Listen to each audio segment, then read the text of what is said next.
Hi. So today in this video, I'm going to talk about how to prepare for quant job interviews. Well, it depends whether you are a fresher or an experienced candidate.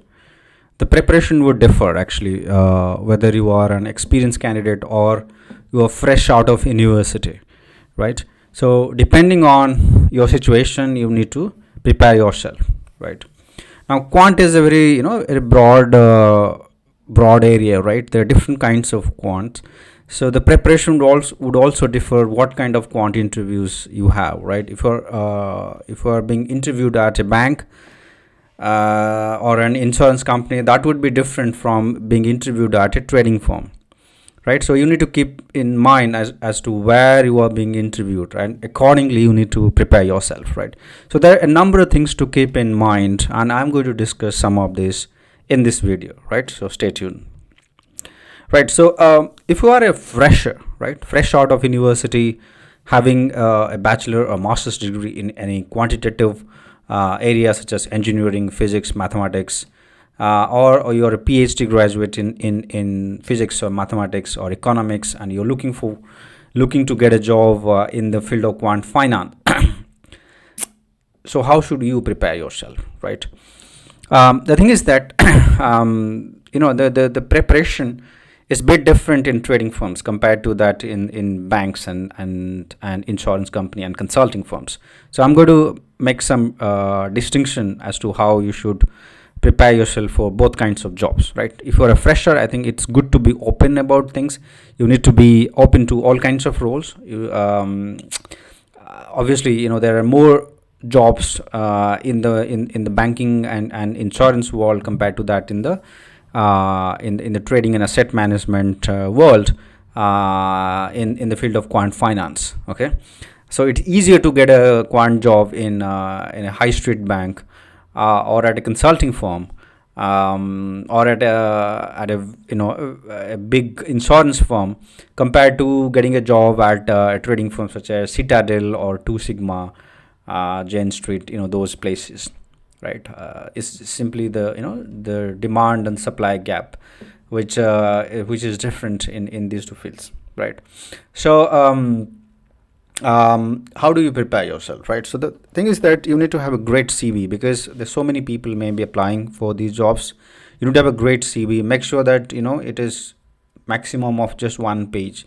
Don't have a too long CV. Have a great CV, and make sure you reach out to right set of people in order to get noticed, right? You should have some keywords in your CV. Very important to have keywords on your CV. How do people take you seriously in the field of finance if you have no knowledge of finance, right? Even though it's not a prerequisite to have knowledge of finance to work in quant finance, it's good to have some knowledge on finance. So you need to prepare yourself a bit. You need to do some courses. You need to read some books or read some blogs. At least go through some of the Wikipedia pages at the very least, or watch some YouTube videos to gain knowledge about the world of finance, banking, risk management, quantitative modeling, and so on and so forth. A lot of the things probably will be very, very new to you, but don't worry about it. At least be familiar with the jargons, have knowledge about the basics. That's most important, right? Don't go to an interview without any preparation, right? Even though you may not be from a finance background, you may be from a science or tech engineering background, you will still be expected to have some knowledge of finance. Otherwise you wouldn't be able to convince the interviewer that you have genuine interest in finance, right? So read a lot, and make sure that you have some of the things that you have learned on your own, either through reading books or blogs or doing courses, must be there on your CV, regardless of whether you have a finance background or not. Make sure that you have that, right? Keywords are very important, right? So if you're being interviewed at a bank, right, as a fresher, right, you'll be asked questions from statistics and econometrics, right? I know many students who do technical degrees, let's say in engineering or and physics. They don't learn much about statistics and econometrics, but it's not very different from what you have learned in many of your technical subjects in engineering or physics. Make sure that you also extend your knowledge to in the field of statistics and econometrics. Learn about time series analysis, learn about linear regression, logistic regression, quantile regression, the different kind of regression. If you can learn a bit about survival analysis, that's helpful. Learn a bit about time series modeling. Actually, it's very, very important in many areas of finance. So learn about these things. Make sure that you have expertise in at least one or two mathematical programming languages such as SAS or Python or R or MATLAB. A lot of the technical people have experience in MATLAB. So, but MATLAB is not very popular in the field of quant finance. Some banks do use MATLAB. You need to have expertise in Python and R or one of them. If you have expertise in other languages, more general purpose programming languages such as C++, Java, .NET, it's even better, right? But that's not required everywhere. But have knowledge of one of these mathematical programming languages. Make sure that you have studied SQL, SQL, the structured query language. It's used everywhere for data extraction. So have that also on your CV. If you're being interviewed at a bank or insurance company, understand their business very well. Just watch some documentaries on banking. What are the products in the banking world, right? What products are there, right? You probably have heard about mortgages and credit card and student loan and personal loan, but there are much more than that, right? There, in the wholesale banking area, in the corporate lending area, there's simply way too many products. You probably haven't heard about this because you have never seen any company being funded by the bank, right? So make sure that you also read about that. In the insurance world, it's not just about health insurance or life insurance. There are just the number of insurance products out there for corporations, for different even from the government, for different entities. So make sure that go through some of that. Also, if you can read a bit about the regulations around these banking and insurance products, it's really good. Then make sure that you also read a bit about regulation. A lot of that will not be expected. Like, people don't expect fresh guys to be familiar with the regulations, but if you can if you can read a bit and talk about it in the interview, that will really impress the guy interviewing you. Okay, but if you are being interviewed at trading and asset management regulations, nobody will care about your knowledge of regulations, banking products, and so on, right? People will only care about whether you have genuine interest in finance, particularly trading and asset management, that kind of thing. And the second thing is that whether you are a bright guy or not, right? Whether you are good in mathematics or not, you're good in statistics or not, whether you have good programming knowledge or not. So there you will be asked mostly about technical questions related to time series modeling. Time series is quite heavily used. Even econometric modeling such as in linear regression or quantile regression, such regression models are also used in many areas of trading. Machine learning and AI is very popular nowadays, becoming more popular in the field of trading and asset management. So there, we will be expected to have knowledge of these fields. So prepare yourself. Coding is quite important, actually, even more important than working as a quant in the banks. If you work as a quant in trading firms, you will be expected to write code, right? In some profiles you will just be doing research, so maybe coding is secondary, but for a lot of the jobs you need to be able to write proper code, production level code. So if you have that experience, that's always great. Okay. How about questions related to non-technical stuffs, right? So regardless of where you're being interviewed, you will be asked questions related to your interest, your ambitions, why finance, right?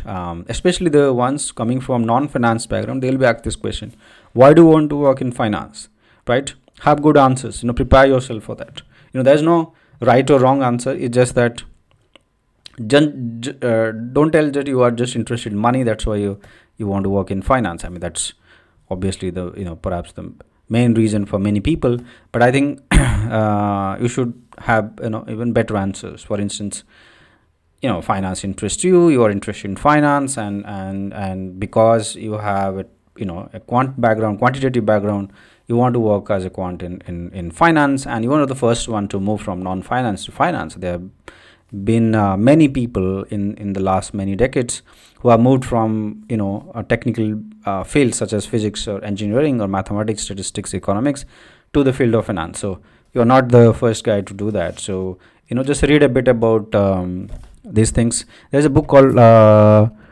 My Life as a Quant and Physicist by Emmanuel Dorman. He's used to work as a head of quantitative research in Goldman Sachs, if I'm not wrong, and he's a physicist. He's written his wonderful book. You can read about that just to gain confidence how to move from technical field to the field of finance, especially in quant finance, right? If you're an experienced candidate, right, things are a bit different.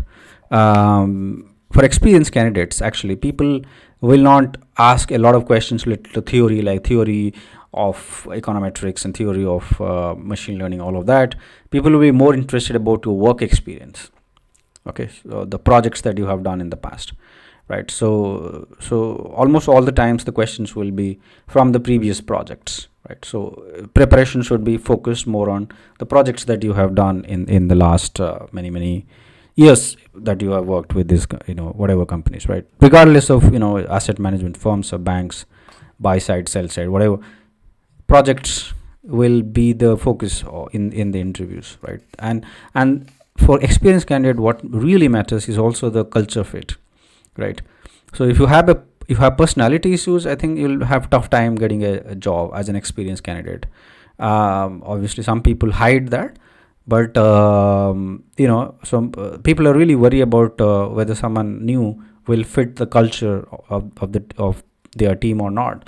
So very important to know, therefore, that whether you really like the work that the team is doing, whether you have enough expertise in that, whether you have you are ready to take up the new opportunity or not. So doing a bit of a research around the job profile is very, very important, right? Unlike the freshers who are who can apply at all kinds of jobs, as an experienced candidate, you cannot do that, right? You may want to move from one field to the other field in the field of quant finance, but you can't, let's say, jump from one field to other field every 2-3 years, right? It's not always the case, especially after having worked for 10-15 years.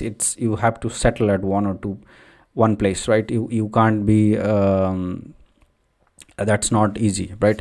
So very important, therefore, is to prepare a story, right? Why you want the next role, right? You should have a proper story as to why you're interested to work where you want to work, right? In-depth preparation is very important. Sometimes what happens is that some people haven't really worked hands-on and they just know things at high level, and then in the interview they're screwed. Very important, therefore, is to do preparation.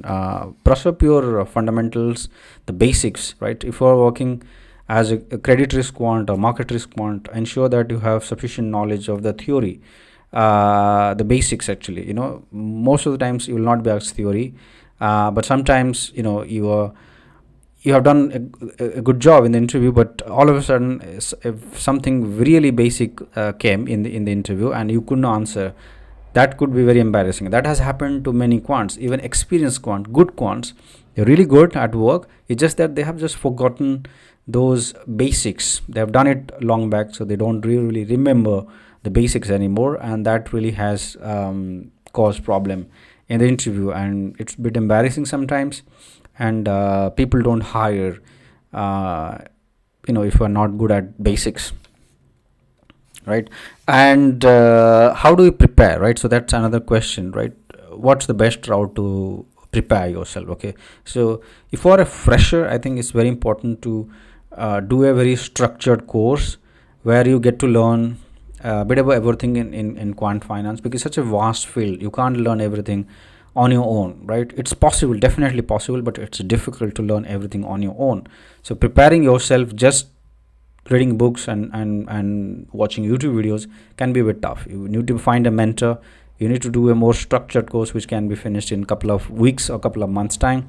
So you get a feel of what this field is, what are the different types of models used in this field, and where the models are used, how models are built, theory behind these models, and so on.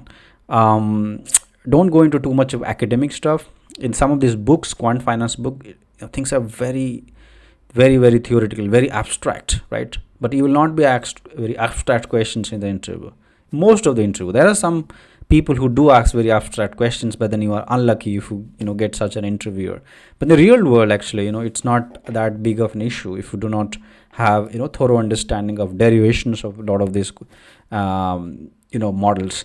It's not a problem at all, right? So be pragmatic, be a practical guy, right? If you do not know something, just tell, okay, I do not know, I only know this much, I do not know the other part. Be clear, be transparent. In the field of finance, people always want people always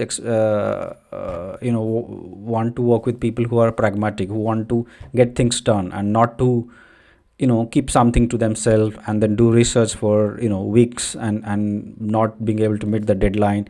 So it's not academic world, let me tell you this. The deadlines are very strict. You need to get things done, right? You need to know how to get something done. You need not know how to do yourself, but if you can get help from someone, if you can do some research online and get things done, that's also fine. Nobody cares if you do not have all the skills required to get the job done. If you can get some help from other people, that's also fine. But it should not be like you do research for months and years and don't deliver anything. That's a terrible thing. So this is a problem with a lot of these PhDs who actually come to this field, because many PhD, they have this habit of working on a problem for months and years. That's not real world, that's not industry. Let me clarify it to you. So you have to be a pragmatic guy, okay? And in order to prepare yourself, one other thing you could do is that to talk to people who are in the industry, right? Attend events. There are events in many parts of the world. Obviously, not all parts, all the places you have such events. But if you have a chance to meet people in different events, in conferences and all, go there and meet the industry people there. Talk to them, get a feel of what they do. But if you can just talk to someone directly, over a call, over a Zoom call, get to know a bit of mentorship from that guy, it goes a long way. Okay, so that's also something you should try to get, in order to speed up the your preparation, right, a bit, and also that increases your chances of being hired. Right. So getting the first job is always difficult. I say this all the time. But after you get the real world experience, then the headhunters will chase you for your next job, and then obviously your bargaining power will be much, much higher. But for the first job, it's always very, very, very difficult, right? But it's not impossible. Like you can get it. Like it's not super difficult if you prepare yourself well. You can get it. All right. By the way, if you are interested to learn quant finance, I do have a course on quant finance. You can find the contact details in the description section, or also in the comment section. Reach out to me. I will let you know the details about this course. It's a very beginner friendly quant finance course. You will be learning quite a number of things, from use of statistic mathematics in the field of finance to financial econometrics, volatility modeling, quantitative trading and investment, asset pricing, credit risk modeling, market risk modeling. You'll also be doing a project at the end of the course, and you'll also get my mentorship, and you'll also get my help in interview preparation. If you are willing to spend some time and willing to learn, and please let me know. I will be happy to help. All right, thanks, and watch this space. I'll be making more videos on quant finance on this channel, so look forward to making more videos. Thanks, guys.